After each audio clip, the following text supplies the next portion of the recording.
कृष्ण कन्हैया लाल की, सद्गुरु महाराज की।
पलना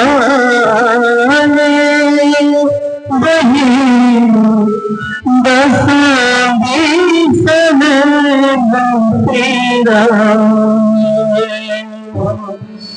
गम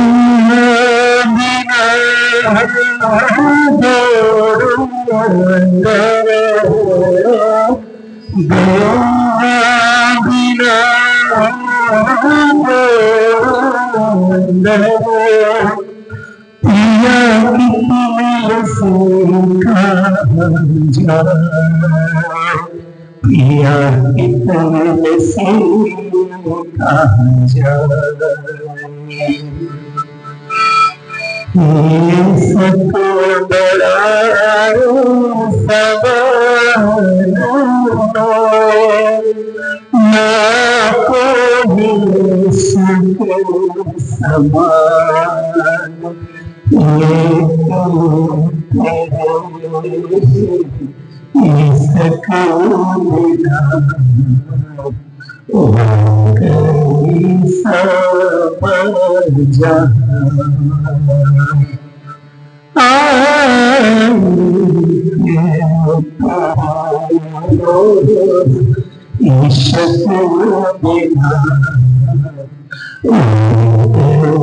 सब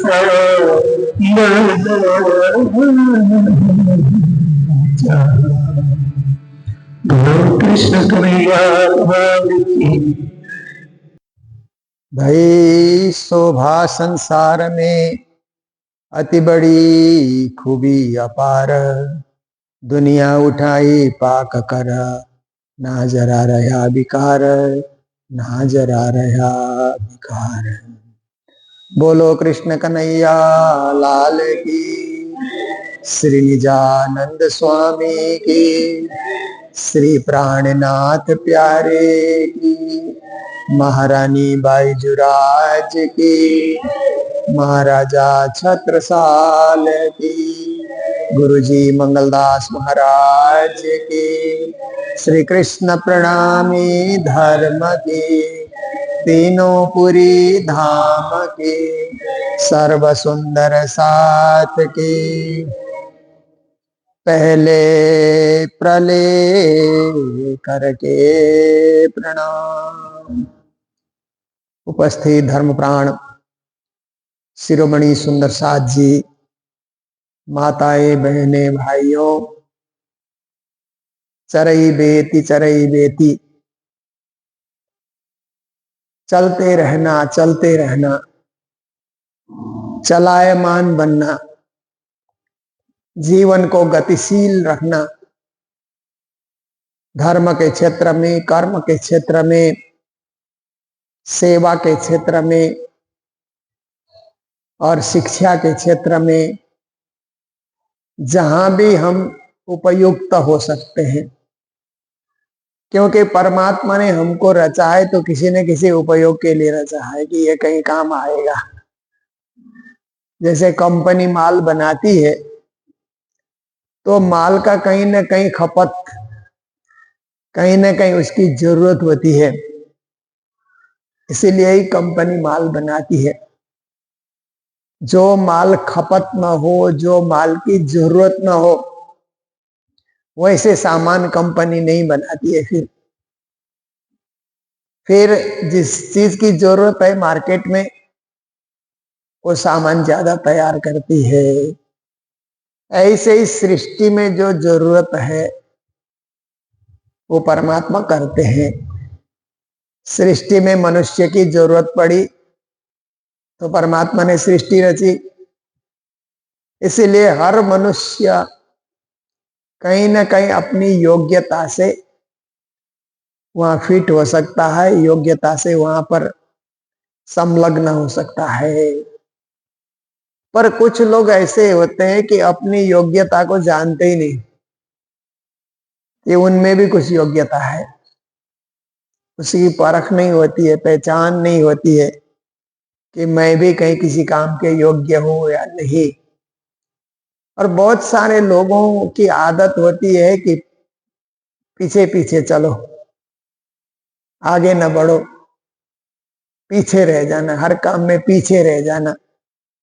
जैसे कई कई स्टूडेंट होते हैं ना पढ़ने वाले, सीधा जाके लास्ट बेंच में बैठते हैं ना, फ्रंट में आना ही नहीं चाहते हैं। जो पढ़ाने वाले लेक्चरर हैं उनकी दृष्टि में ना आए ऐसे कोने में जाकर के बैठना, पीछे बैठना, सिर थोड़ा झुका करके बैठना।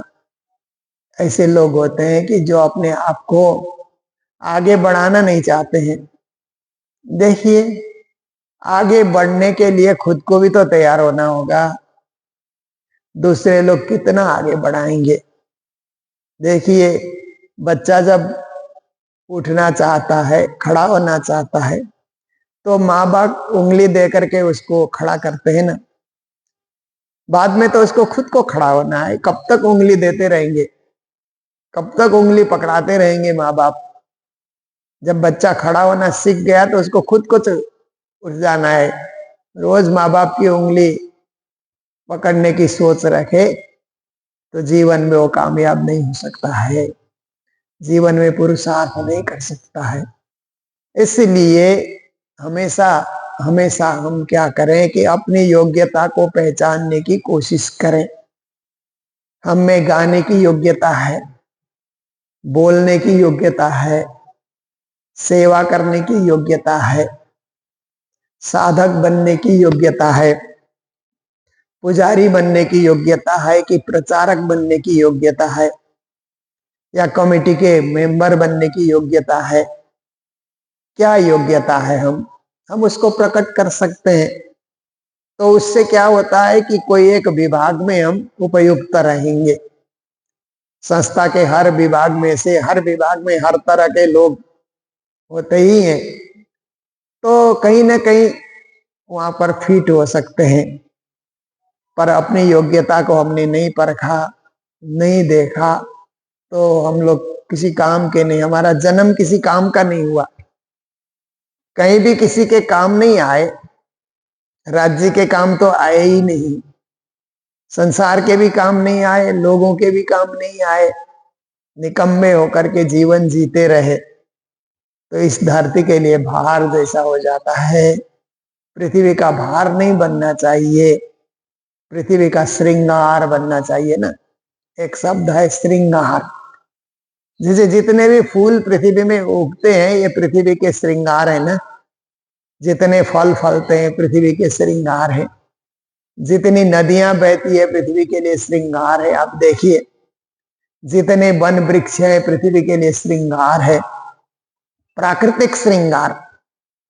आजकल तो लोग क्या है कि लाइटें जला जला करके बड़ी बड़ी बिल्डिंगें बनाते हैं और उसमें लाइट जला करके श्रृंगार किया हुआ लोगों के सामने प्रदर्शन करते हैं, पर वो आर्टिफिशियल है। आर्टिफिशियल श्रृंगार क्या होता है कि क्षणिक होता है, और वास्तविक जो श्रृंगार होता है वो निरंतर चलता है। वास्तविक श्रृंगार है तो उसमें कुछ जोड़ने की, घटाने की जरूरत ही नहीं पड़ती है। और बनावटी श्रृंगार में क्या है कि जोड़ो, घटाओ, फिर बाद में उस श्रृंगार को उतार दो। जैसे कभी कभी नाटक करने के लिए, नृत्य करने के लिए कलाकार जाते हैं तो खूब श्रृंगार करके जाते हैं। जैसे नाटक से उतरे फट से चेहरा धो करके शांति का अनुभव करते हैं, क्योंकि वो आर्टिफिशियल श्रृंगार को बहुत देर तक अपने में सजा करके रखना उनको अच्छा नहीं लगता। पर जो प्राकृतिक श्रृंगार है, जन्म सिद्ध श्रृंगार है, उसको हमेशा हमेशा उस स्वभाव को, जन्म सिद्ध स्वभाव, जन्म सिद्ध विचार, जन्म सिद्ध श्रृंगार, उसको बचाए रखना। और उसकी महत्ता कुछ ज्यादा ही होती है। इसीलिए हम धरती के श्रृंगार बने, धरती की शोभा बने, इस सृष्टि की शोभा हम बन करके चले। इसके लिए कोई न कोई योग्य कार्य हमें करते चलना है। जो हम कर सकते हैं वो करते चलें, कर सकते हैं वो भी ना करके हम बैठे, ऐसे निठल्ले बैठे रहें तो जीवन का कोई मतलब नहीं, जीवन का कोई अर्थ नहीं, जीवन का कोई पुरुषार्थ नहीं। श्री प्राणनाथ जी महाराज इसलिए हमें झकझोर रहे हैं। प्राणनाथ जी महाराज क्या करते हैं कि उठो उठो ऐसे करके, उनकी वाणी में जागृति के शब्द है ना, जागनी। प्राणनाथ जी ने एक शब्द को बहुत सुंदर रीत से श्रृंगार की तरह वाणी में सजा दिया, जागनी। बहुत गहन शब्द है, गंभीर शब्द है, अर्थपूर्ण शब्द है, ज्ञान से परिपूर्ण शब्द है जागनी। क्योंकि हम लोग जागनी एक शोध पत्रिका के रूप में भी हम लोग प्रकाशित करते हैं श्री प्राणनाथ मिशन से। और जब विद्वानों के हाथ से विमोचन करते हैं, बड़े बड़े डिग्रीधारी विद्वान आते हैं वहां पर, पीएचडी डिलीट किए हुए बड़े बड़े विद्वान और कई सालों का अनुभव रखने वाले, सौ सौ लोगों को पीएचडी कराने वाले ऐसे विद्वान मिलते हैं। तो ऐसे विद्वान के हाथ से जब विमोचन कराया जाता है तो जागनी देखते ही इतने खुश हो जाते हैं। ये नाम कहाँ से चुना आप लोगों ने? हम लोग कहते हैं ये नाम हम लोगों ने नहीं चुना, ये महामती प्राणनाथ ने चुना है। संस्कृत के जागृति शब्द को उन्होंने जागनी के रूप में सजाया और जीवन जागनी की ओर मोड़ते रहना। जैसे हम लोग जिस दिन कंठी बांधते हैं ना, जागनी हो गई बोलते हैं, वो तो जागनी की शुरुआत है।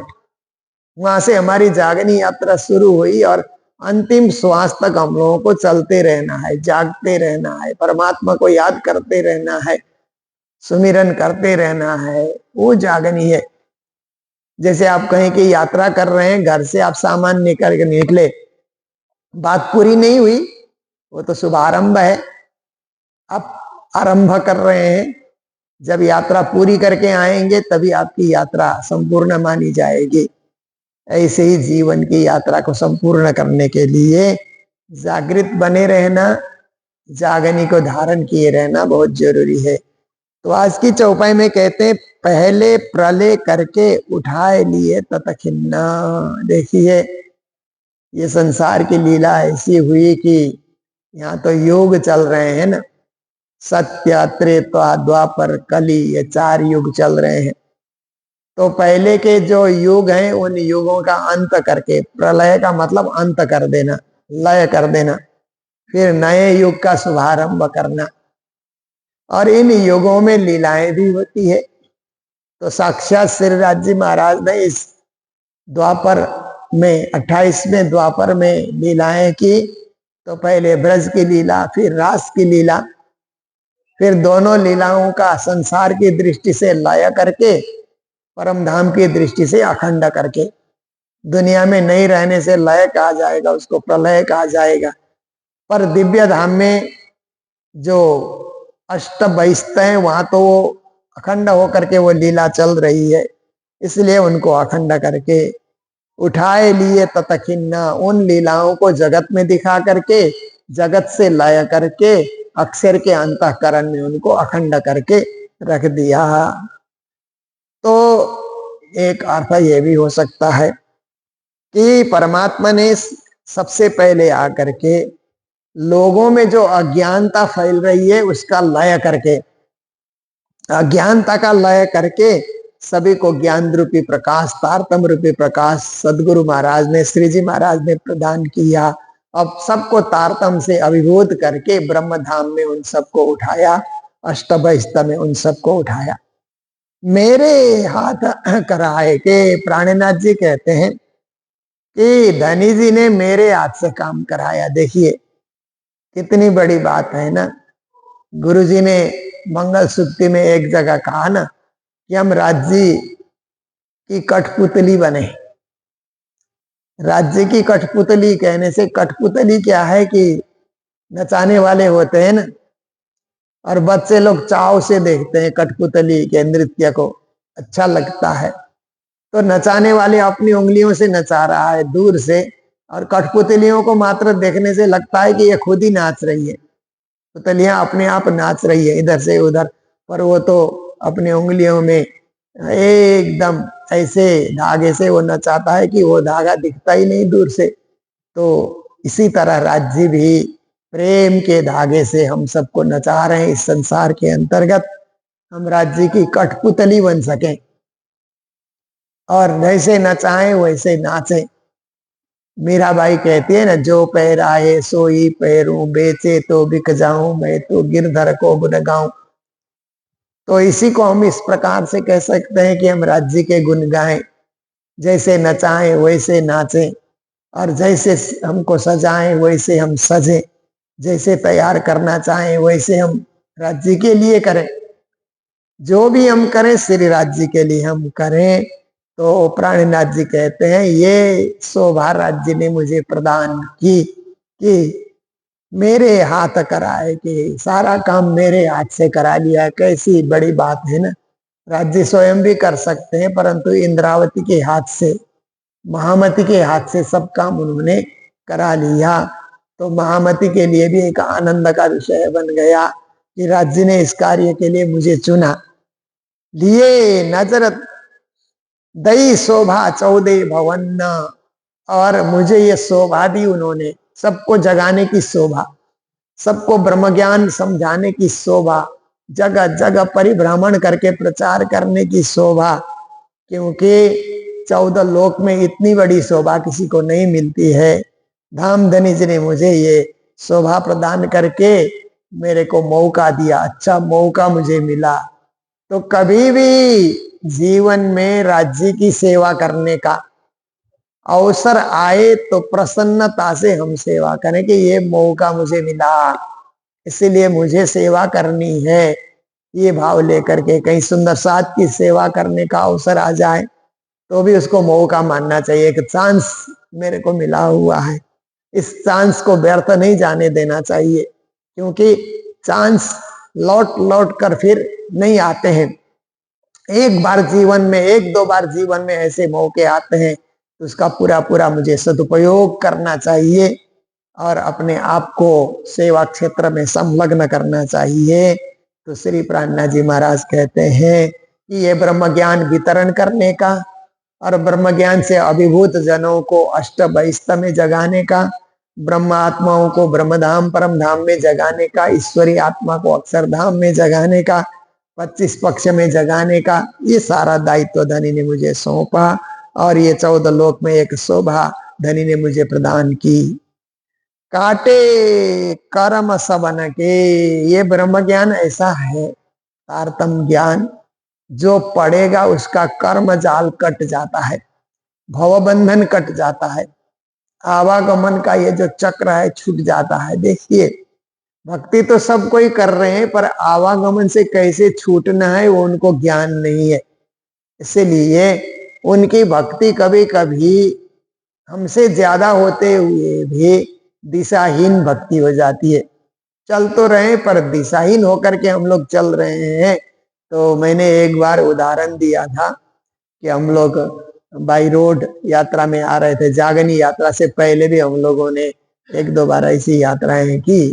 तो हम लोगों को जाना था इधर वाराणसी से, बनारस से हम लोगों को गोरखपुर जाना था। तो उस समय हमारा जो गाइड, हमारे प्रचारक में से एक गाइड ने क्या कर दिया कि पटना के रास्ते में डाल दिया। हम 100 किलोमीटर आगे बढ़े, तब तो जीपीएस की सुविधा भी नहीं थी, कोई सुविधा नहीं थी, लोगों से पूछ पूछ करके जाना पड़ता था।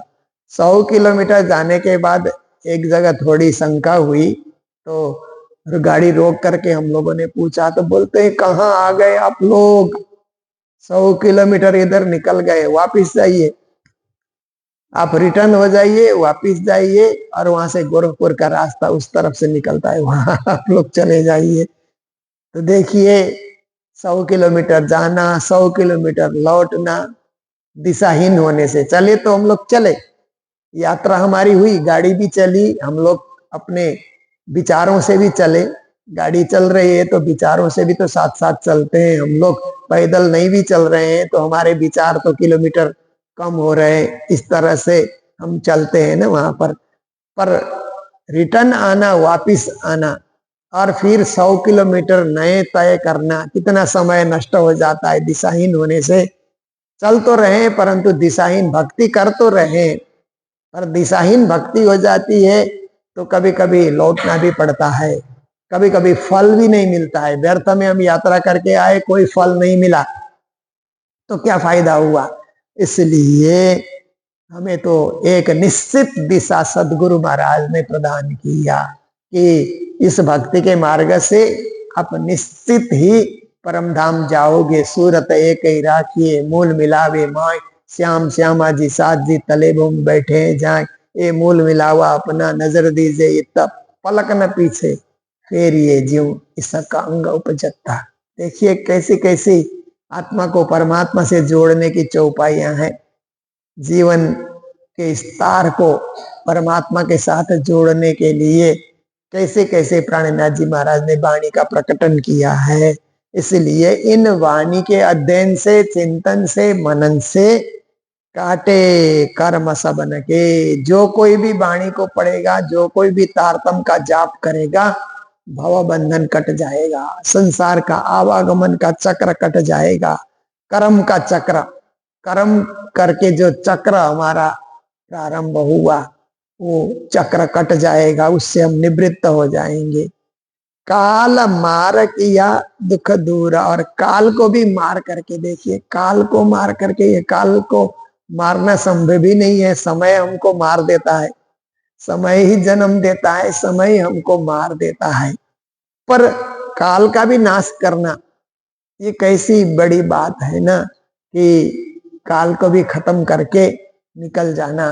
तो आप देखिए भागवत में ध्रुव का जो चरित्र आता है, तो उस समय ध्रुव के उस चरित्र में इस प्रकार का वर्णन आता है कि काल काल के गाल में क्या है, पांव रख करके तुम आगे बढ़ो, मुक्ति को प्राप्त करो। प्रहलाद ध्रुव का जो चरित्र आता है, तो उस समय मोक्ष धर्म जब समझाया जाता है, तो काल के सिर पे पांव रख करके तुम आगे बढ़ो। इसका मतलब काल को जीत जाना, काल से निवृत्त हो जाना।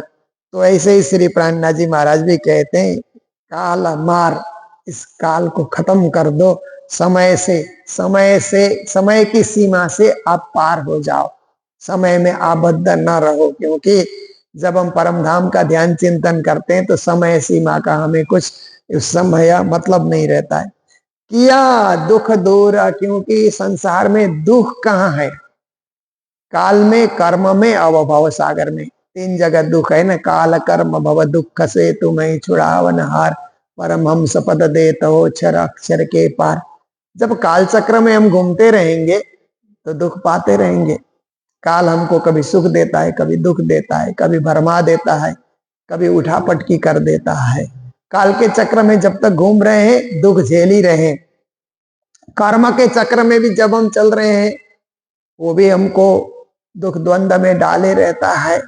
कर्म चक्र से भी छूटना है, काल चक्र से भी छूटना है, भव दुख से भी, भव दुख मतलब जन्म मरण का दुख है, इससे भी हमें छूटना है।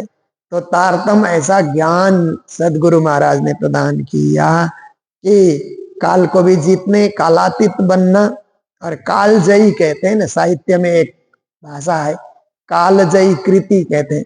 जैसे महामती प्राणनाथ जी की वाणी पढ़ते हैं साहित्यकार, तो जब लेख देते हैं हम लोगों को, आलेख देते हैं, तो कहते हैं उनकी कृति कालजयी कृति है। मतलब जिस समय में वो हुए वो समय को भी जीत करके एक आने वाले भविष्य का चित्रण करते हुए उन्होंने जो वाणी लिखी है, ये कृति किसी काल में आबद्ध होने वाली कृति नहीं है, कालातीत कृति है, इसीलिए कालजयी, काल को जीतने वाली कृति ऐसे करके उसको माना जाता है। तो श्री प्राणनाथ जी महाराज कहते हैं कि ऐसी स्थिति आप में आ सकती है जब आप जागने के मार्ग में संलग्न रहेंगे, और दुनिया के जन्म मरण का दुख, ये भव दुख, ये भी आपका कट जाएगा। हृदय माहे नूर के, आप अक्षर के हृदय में, क्योंकि अगर ब्रह्म सृष्टि है तो राज्य के हृदय में, और जीव सृष्टि है, ईश्वरी सृष्टि है तो अक्षर के हृदय में, क्योंकि सबकी अपनी अपनी जगह है ना। हम लोग आते हैं, जैसे मंगल धाम में आते हैं तो सबको रहने के लिए अपनी अपनी जगह है ना। स्टूडेंट है तो गुरुकुल में रहते हैं, और फिर गेस्ट लोग आते हैं तो उनके लिए जगह अलग है। यहाँ के जो कर्मचारी रहते हैं तो उनके लिए अलग है। साधु संत आते हैं तो उनके लिए जगह है ना, सबके लिए जगह निश्चित है। तो इसमें कौन सी बड़ी बात है, क्योंकि सबको मंगल धाम में प्रवेश कर लिए मंगल धाम के गेट से अंदर आ गए तो किसी भी कोने में जगह मिले, है तो मंगल धाम में है ना, है तो मंगल धाम में, किस कोने में हम हैं इससे क्या मतलब हुआ, पूरा एरिया तो मंगल धाम का ही है ना। ऐसे ही परम धाम में प्रवेश हो गए। अक्षर ब्रह्म भी परम धाम के अंतर्गत ही है। अक्षर के अंतःकरण में प्रविष्ट हो गए तो परम धाम में प्रविष्ट हो ही गए, और राज्य के अंतःकरण में प्रविष्ट हुए तो भी परम धाम में प्रविष्ट हुए। तो इस प्रकार से कोई ऊपर और नीचे जैसी बात नहीं है, ये तो एक के बाद एक आने वाली चीज है। उसको ऊपर और नीचे की दृष्टि से श्रेणीबद्ध करके नहीं देखना चाहिए, इसको देखना चाहिए कि क्रमबद्ध, श्रेणीबद्ध और क्रमबद्ध में थोड़ा सा अंतर होता है। श्रेणीबद्ध में क्या है कि उसकी क्वालिटी, उसकी योग्यता को देखा जाता है। क्रमबद्ध में तो जैसे आप लाइन में हैं, एक आगे चल रहा है एक पीछे चल रहा है क्रमबद्ध रूप से, तो देखिए कि कुछ लोग सिलीगुड़ी में रहते हैं, कुछ लोग कालिम्पोंग रहते हैं, कुछ लोग दार्जिलिंग रहते हैं, कुछ लोग सिक्किम गैंगटॉक में रहते हैं। आप देखिए तो इसी तरह से कोई परम धाम में है, कोई अक्षरधाम में है, कोई 8 बहिस्ता में रुके हुए हैं, पर सब सुख समान है, सब जगह राज्य के दर्शन है, सब आनंद एक समान है। तो उसमें मुझे यही चाहिए ऐसे करके हठ धर्मी बनने की क्या जरूरत है कि हमको यही चाहिए, ऐसे हट करने की जरूरत नहीं है। जहां राजी रखे वहीं हम राजी रहेंगे, रहेंगे उसी में राजी जिसमें तेरी रजा हो। ऐसी प्रार्थना करते हुए राज्यमय बन जाना चाहिए। तो कहते हैं कि हृदय माए नूर के नजर तले हजूर। जब राज्य के नजर तले हो जाते हैं, क्योंकि अक्षर की नजर तले हैं तो अक्षर में राज्य की नजर है और अक्षर की नजर हमारे ऊपर है। ब्रह्म सृष्टि है तो डायरेक्ट राज्य की नजर ब्रह्म सृष्टि के ऊपर है। जब नजर के तले हैं तो हजूर में ही है, समीप में ही है। नजरों से दूर हो गए तो गिर गए। इसीलिए भजन गाते हैं ना कि नजरों से गिराना न, ऐसे करके एक भजन हम लोग गाते हैं ना, राधे तेरे चरणों के धूर बन जाना। तो नजर से गिर गए तब तो फिर हम बचेंगे कहीं नहीं। नजरों तले हैं तो हमेशा हजूर में ही है, समीप में ही है। तो हमेशा हमेशा राज्य के नजरों में रहने के लिए साहेब सो सन्मुख सदा ब्रह्म सृष्टि की एरित। राज्य के नजरों में कब आएंगे, उनके सन्मुख बैठेंगे तभी तो नजरों में आते हैं। सन्मुख से दूर हो गए तो नजर से हम जुदा हो गए।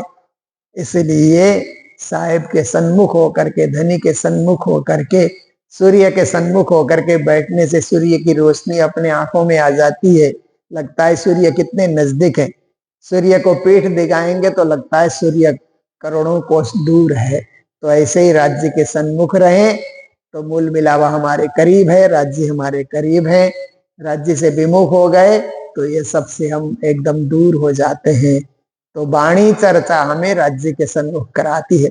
जब जब भी वाणी चर्चा हम 1 चौपाई 2 चौपाई जितना भी हम सुने, राज्य के सन्मुख होने का हमें सुखद अवसर मिल जाता है। तो यही अवसर का लाभ हम लोग उठा रहे हैं। आज का भी हमारा समय यही पूरा होने आया। ये प्रकरण तो चल ही रहा है, साहेब तेरी साहेब भारी कौन उठावे तुझ मन तेरी सो दई मेरे सिर सारी। और कुछ चौपाइयां बची हैं तो कल परसों आपके समक्ष रखी जाएगी। इन्हीं शब्दों के साथ मंगलधाम में जो सेवाएं आई है, श्री निर्मल कुमार अग्रवाल कालिम्पोंग ने अपने माता पिता श्रीमती प्रेम कला एवं बनेचंद अग्रवाल के नाम से फिक्स डिपॉजिट में सेवाएं दी है। क्योंकि कुछ सुंदर साथ यहाँ आते हैं तो भंडारा देकर जाते हैं, कुछ सुंदर साथ आते हैं तो कहते हैं कि हमारा जो भी दान हमने दिया है, धन राशि हमने दी है, वो फिक्स डिपॉजिट में डालिए, कॉर्पस फंड में डालिए, और उसका जो ब्याज आएगा उस ब्याज से मंगलधाम के कोई भी सेवा में खर्च आप लोग कीजिए। तो जैसे दाताओं की इच्छा होती है हम लोग उसी अनुकूल उसका उपयोग करते हैं। कोई गौशाला के लिए दे जाता है, कोई बच्चों के लिए दे जाता है।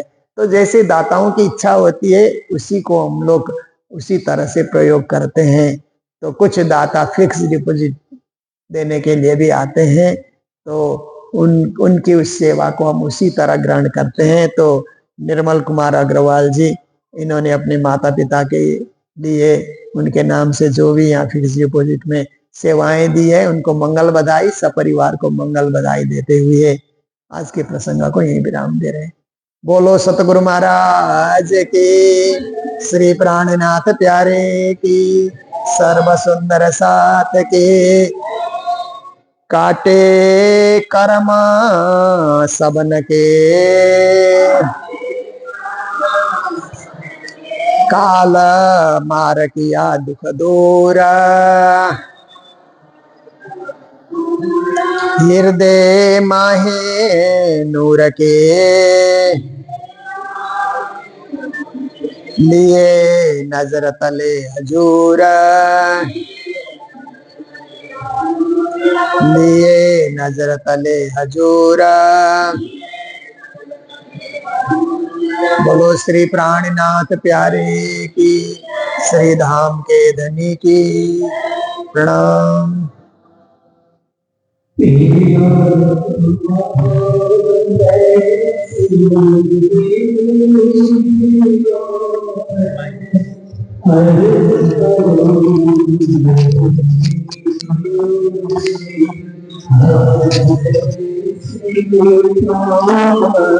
जीना करो मेरा तलप तलप जाने जीव जी, जीवरा तो जीवे नहीं तो नीचे की प्यास जी, तुम बिना कि सुख हो पिया, तुम हो मेरे आस जी, आस निरानी तो करो पिया, जो कोई बसेरा सब पिया जी सामर्था दिखा रह जाते रोई रोई जी,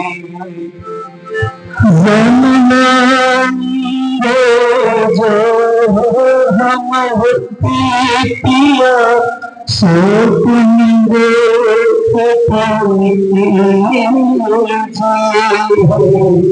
जब तुम देखा तब देखे जी, ये पुकार पिया सुहान के अब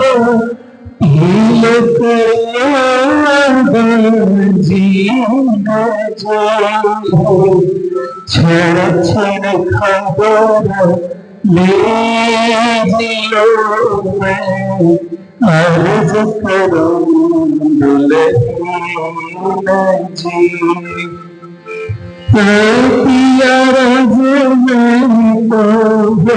करुणा पिया, जो आई भई अंतरा जी, सो आई अंतरा लीजिए कंठ लगाई जी, कंठ लगाओ पिया, कीजे हाथ गीता से जी, जाए श्री इंद्रावती प्रिया, राखो कदम पास जी, तुम दुल्हनिया